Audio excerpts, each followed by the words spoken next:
Potato lollipop ఎలా చేయాలో చూద్దాం. ముందుగా 4 బ్రెడ్ స్లైసెస్ ఇలా పీసెస్గా కట్ చేసి మిక్సీ జార్లో వేసుకొని ఫైన్ పౌడర్ చేసుకోవాలి.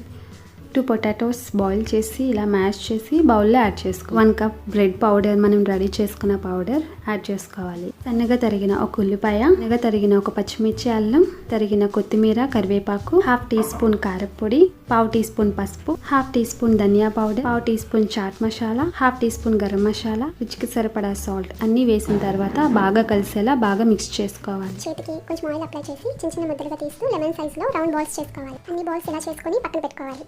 1 టేబుల్ స్పూన్ వరకు మైదా తీసుకుందాం. ఇందులో కొంచెం వాటర్ యాడ్ చేసుకొని థిక్ లిక్విడ్గా కలుపుకోవాలి. రెడీ చేసుకున్న బాల్స్ ఈ లిక్విడ్లో డిప్ చేస్తూ ఈ బ్రెడ్ పౌడర్లో రోల్ చేయాలి. అన్ని బాల్స్ ఇలా రోల్ చేసి పక్కన పెట్టుకోవాలి. ఆయిల్ బాగా హీట్ చేసుకోవాలి. బాగా హీట్ అయిన ఆయిల్లో ఈ మనం రెడీ చేసుకున్న బాల్స్ ఒక్కొక్కటిగా డ్రాప్ చేస్తూ మీడియం ఫ్లేమ్లో బాగా ఫ్రై చేసుకోవాలి.